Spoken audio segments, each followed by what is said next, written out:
بسم اللہ الرحمن الرحیم۔ رشتہ دار اور دوست۔ ایمن آقا صلی اللہ علیہ وآلہ وسلم سے 7 سال بڑی تھیں۔ آقا صلی اللہ علیہ وآلہ وسلم جب 35 برس کے تھے تو ایمن 42 سال کی تھیں۔ ایمن کی شادی ایک بار ہو چکی تھی۔ اس شادی سے ایمن نام کی لڑکی بھی پیدا ہوئی تھی جو کم عمری میں فوت ہو گئی۔ جن سے شادی ہوئی تھی وہ یثرب کا آدمی تھا، وہ بھی مر گیا تو ایمن لوٹ آئی تھیں۔ 24 سالہ زید بن حارث اور 42 سالہ ایمن کی شادی ہو گئی۔ سیدنا زید نے آقا صلی اللہ علیہ وآلہ وسلم سے سن لیا تھا کہ دنیا میں چلتی پھرتی جنتی عورت ایمن ہے۔ شادی کے بعد وہ دونوں بھی سیدہ خدیجہ اور آقا صلی اللہ علیہ وآلہ وسلم کے ساتھ اسی بڑے 2 منزلہ گھر میں رہا کرتے تھے۔ ان کی شادی کے چند سال بعد سیدنا زید اور سیدہ ایمن کے گھر ایک خوبرو بچہ پیدا ہوا۔ اس کا نام اسامہ تھا۔ اسامہ آقا کے لیے ان کے پوتے کا درجہ رکھتا تھا۔ اکثر آقا صلی اللہ علیہ وآلہ وسلم اسامہ کو اپنے کندھوں پہ بٹھا کے کعبے کے احاطے میں آ جاتے۔ قریش کے 10 قبائل میں بنو ہاشم اور بنو مطلب ایک ہی کنبہ گنے جاتے تھے۔ شاید اس کی وجہ یہ ہو سردار مطلب نے اپنے بھائی ہاشم کی وفات کے بعد کعبے کی تولیت اپنے گھر میں رکھنے کی بجائے یثرب سے ہاشم اور سلمہ کے بیٹے عبد المطلب کو لا کے اس کے حوالے کی تھی۔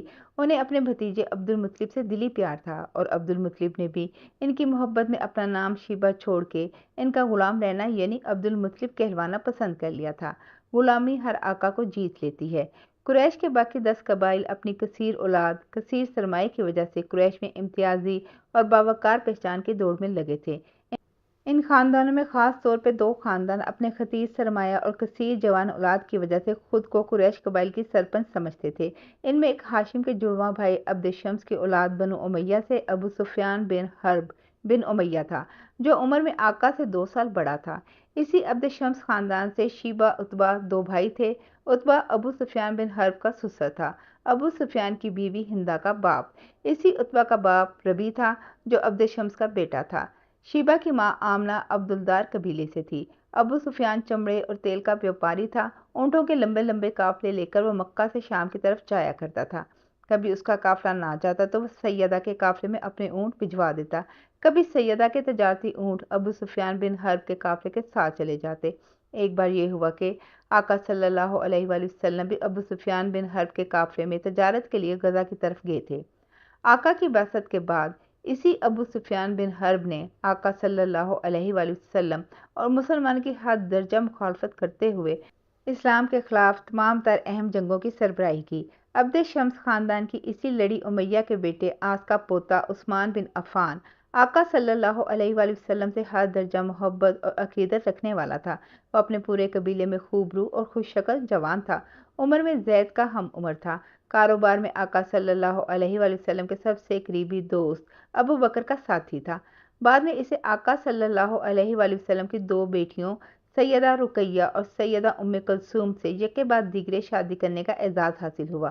وہ تیسرے خلیفہ بھی بنے۔ جہاں یہ مسلمانوں کا کفتے بازو تھا وہیں اس خاندان سے عتبہ بن ربی، شیبہ بن ربی، ولید بن عتبہ اور عتبہ بن ابی معیط اور ابو سفیان جیسے دشمن رسول بھی تھے۔ قریش کا دوسرا سرپنچ قبیلہ بنو مخزوم تھا۔ بنو مخزوم میں آقا صلی اللہ علیہ وآلہ وسلم کے دادا سردار عبد المطلب نے اپنی بیٹیاں امائمہ اور عاتقہ بیاہی تھیں۔ آقا صلی اللہ علیہ وآلہ وسلم کی ان دونوں پھوپھیوں کے بچے آقا صلی اللہ علیہ وآلہ وسلم سے پیار کرتے تھے اور ان کا آقا کے گھر آنا جانا تھا۔ سردار ابو طالب نے اپنی بیٹی فاختہ جو ہانی کے نام سے مشہور ہوئیں، ان کا بیاہ بھی بنو مخزوم میں کیا تھا۔ خود سیدہ خدیجہ کے دوسرے مرحوم خاوند کا تعلق اسی مخزوم قبیلے سے تھا۔ اس قبیلے کا اسد سردار حکمت کا باب ابو الحکم کے لقب سے جانا جاتا تھا۔ نام اس کا عمر بن حشام تھا۔ عمر میں وہ آقا صلی اللہ علیہ وآلہ وسلم سے چند سال ہی چھوٹا تھا، مگر اپنے تکبر اور خود سری کی وجہ سے وہ آقا اور مسلمانوں کا انتہائی شدید دشمن تھا۔ اسی لیے آقا صلی اللہ علیہ وآلہ وسلم نے اس کا نام ابو الحکم کی بجائے جہالت کا باب یعنی ابو جہل رکھا۔ اسی نام سے وہ تاریخ میں جانا جاتا ہے۔ اس کی مخالفت زیادہ تر مکی دور میں رہی اور مدنی دور کی پہلی لڑائی بدر میں وہ ہلاک ہو گیا۔ اسی قبیلے مخزوم سے آقا کی پھوپھیوں کے بیٹے عموماً آقا کے دوست اور فرما بردار رہے۔ ارقم بن الارقم جو بچپن سے آقا کا عقیدت مند اور خیر خواہ تھا، اسی قبیلے مخزوم سے تھا۔ آقا سے وہ عمر میں 10 سال چھوٹا تھا، پر اس کا آقا کے گھر آنا جانا تھا۔ اسی خاندان مخزوم سے ولید بن مغیرہ کے بیٹے ولید بن ولید اور اس کا بیٹا خالد بن ولید بھی آقا صلی اللہ علیہ وآلہ وسلم کی امانت اور دیانت کی وجہ سے ان کا احترام کرتا تھا۔ اسی قبیلے سے ام سلمہ کا خاوند ابو سلمہ آقا سے خاص انس رکھتا تھا۔ ہاشم اور عبد شمس کے بھائی نوفل کی اولاد میں مطعم بن عدی بن نوفل اور مطعم کا بیٹا جبیر بن مطعم بھی آقا صلی اللہ علیہ وآلہ وسلم کے خیرخواہ لوگ تھے۔ بنو زہرہ میں قریش کا معزز قبیلہ تھا۔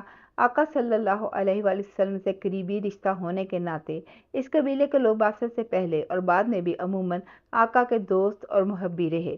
اسی قبیلے سے آقا کے دو عظیم دوست اور خیر خواہ سعد بن ابی وقاص اور عبد الرحمن بن عوف تھے۔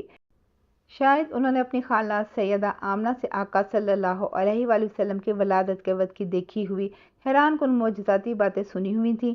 یہ دونوں عمر میں آقا صلی اللہ علیہ وآلہ وسلم سے 12-15 سال چھوٹے تھے، مگر آقا کے قریبی دوست ابو بکر کے کاروباری ساتھی بھی تھے۔ انہی کی وجہ سے ان دونوں کا بھی آقا سے اکثر ملنا جلنا رہتا تھا۔ قریش کے ان قبیلوں میں سے جو قبیلہ بنو عدی کے سعید بن زید آقا سے محبت کرنے والے تھے، اسی قبیلے کے قریش کے سب سے قد اور شید زور جوان عمر بن خطاب، جو آقا صلی اللہ علیہ وآلہ وسلم سے 14 سال عمر میں چھوٹے تھے، بعثت کے شروع کے چند سالوں میں جہاں آقا کے دشمن تھے، وہیں مسلمان ہونے کے بعد آقا صلی اللہ علیہ وآلہ وسلم کے سب سے مضبوط بازو بنے۔ اور اسلام کے دوسرے خلیفہ جن کے 12 سالہ دور خلافت میں اس وقت کی تینوں بڑی سلطنتوں کو انہوں نے ایسا فتح کیا کہ وہ سب آج تک مکمل طور پر مسلمان ہیں۔ آقا صلی اللہ علیہ وآلہ وسلم کے دوستوں کی جہاں بات ہو تو آقا صلی اللہ علیہ وآلہ وسلم کے بچپن سے آخری سانس تک سب سے پیارے اور عظیم ترین دوست ابو بکر پہ بات ختم ہوتی ہے۔ نام ان کا عتیق تھا۔ قریش کے معزز قبیلے تیم سے ان کا تعلق تھا، اسی قبیلے سے جن کے ایک بڑے عبداللہ بن جدعان کے بڑے عالیشان گھر میں آقا صلی اللہ علیہ وآلہ وسلم نے 20 سال کی عمر میں مظلوموں کی حمایت کا حلف اٹھایا تھا۔ سیدنا ابو بکر کپڑے کا کاروبار کرتے تھے۔ کئی بار آقا صلی اللہ علیہ وآلہ وسلم ان کے ساتھ تجارتی کافوں میں گئے۔ سیدنا ابو بکر کے قبیلے کے طلحہ بن عبداللہ بھی آقا صلی اللہ علیہ وآلہ وسلم کی دوستی کا دم بھرتے تھے۔ سیدنا ابو بکر پورے قریش میں ہی نہیں، خطہ عرب کے زیادہ تر قبائل میں انتہائی عزت و آبرو کے ساتھ جانے اور پہچانے جاتے تھے۔ نسل در نسل قبائل اور قبیلوں کے شجرہ نسب کے عالم سمجھے جاتے تھے۔ صدق اور انصاف کی وجہ سے ایک امتیازی شان قریش میں رکھتے تھے۔ قریش باہمی جھگڑوں میں ابو بکر سے عموماً فیصلہ کروایا کرتے تھے، کیونکہ آقا صلی اللہ علیہ وآلہ وسلم کے بعد ابو بکر قریش میں صدیق کے لقب سے جانے جاتے تھے۔ سیدہ خدیجہ اور آقا صلی اللہ علیہ وآلہ وسلم کا گھر مکہ کے قریشی گھروں میں ایک معزز، استحکام بھرا، پرسکون، آبرومند گھرانہ تھا۔ قریش کے سب قبیلے آقا صلی اللہ علیہ وآلہ وسلم کی حیثیت میں آنے والے دنوں میں انہیں قریش کا سب سے قابل فخر اور ممتاز فرد سمجھتے تھے، جن کے منہ سے قریش کے کسی فرد نے کوئی جھوٹی بات نہ سنی تھی۔ کسی نے کسی کی غیبت کرتے آقا صلی اللہ علیہ وآلہ وسلم کو نہ سنا تھا۔ کسی سے آقا صلی اللہ علیہ وآلہ وسلم نے وعدہ کر کے وعدہ خلافی نہ کی تھی۔ ایک بار تو ایک کاروباری معاملے میں ایک قریشی نے آقا صلی اللہ علیہ وآلہ وسلم کو کعبہ کے پاس کھڑا رہنے کو کہا کہ میں جب تک آؤں آپ یہیں رکیے گا۔ وہ گھر جا کے بھول گیا، رات پڑ گئی، سو گیا۔ اگلے دن آقا صلی اللہ علیہ وآلہ وسلم کے گھر گیا تو پتہ چلا کہ آقا صلی اللہ علیہ وآلہ وسلم رات گھر نہیں آئے۔ وہ بھاگا حرم کے پاس اسی جگہ جہاں اس نے آقا سے وعدہ لیا تھا ٹھہرنے کا، دیکھا تو آقا صلی اللہ علیہ وآلہ وسلم وہیں کھڑے تھے۔ آقا کے حسن اخلاق اور رواداری کے قصے مکہ میں شاعری کا بھی موضوع بنے۔ آقا کے حسن سلوک، ظاہری حسن و جمال، اخلاقی برتری، جھوٹ، ریاکاری اور غیبت سے اجتناب، وعدے کی پاسداری، ایک متمول طاہرہ تاجرہ بیوی کا پرسکون گھر، خوش شکل، خوش خصال، خوش اتوار، تہذیب یافتہ 4 بچوں کے باپ اور قریش کی سب سے معزز شاخ بنو ہاشم کے چشم چراغ، قریش کے دیو ملائی سردار، عبد المطلب کے لاڈلے پوتے اور حاجیوں کو کھلانے پلانے والے، سخی چچا ابو طالب کی سرپرستی سے تمام قریش قبیلوں کو احساس تھا کہ آنے والے وقتوں میں محمد بن عبداللہ صلی اللہ علیہ وآلہ وسلم قریش کی سربراہی اپنے جد امجد ہاشم اور دادا سے بھی بہتر نبھائیں گے۔ اسی آقا صلی اللہ علیہ وآلہ وسلم کے امیر کبیر متکبر چچا ابو لہب نے اپنے دونوں جوان بیٹوں عتبہ اور عتیبہ کی منگنیاں آقا صلی اللہ علیہ وآلہ وسلم کی دونوں منجلی بیٹیوں سیدہ رقیہ اور سیدہ ام کلثوم سے بڑے چاؤ سے کی تھیں۔ ابو لہب کی بیوی ام جمیل، جو ابو سفیان بن حرب کی سالی تھی، پڑھی لکھی اور شاعرہ تھی، آقا اور سیدہ کے گھر آ کے اپنی ہونے والی بہوؤں کو محبت سے دیکھ دیکھ کے رشتی رہتی۔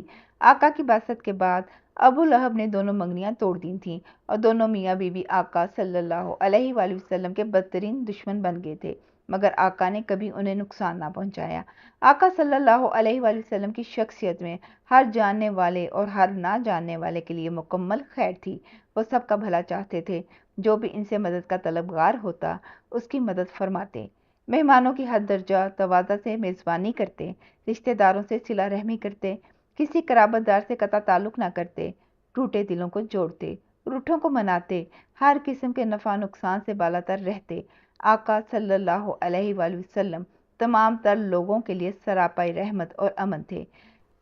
قریش قبیلوں کے مجبور اور محکوم پردیسی غلاموں کے لیے آقا صلی اللہ علیہ وآلہ وسلم کی شخصیت میں ایک تابناک خواب جنم لیتا۔ مکہ کے سب غلام دل ہی دل میں اپنے نصیب سیدنا زید بن حارث جیسا سوچا کرتے تھے۔ وہ سوچتے تھے کاش ہمارا آقا بھی آقا صلی اللہ علیہ وآلہ وسلم ہی ہوتے، ہمیں غلامی سے نکال کے اپنا بناتے، ہمارے محافظ اور وارث بنتے، ہمیں اپنا وارث کہتے، پھر ہم کتنے خوش نصیب غلام ہوتے، ایسے غلام جس پہ ہزاروں آزاد زندگیاں قربان۔ جاری ہے، جزاک اللہ خیر۔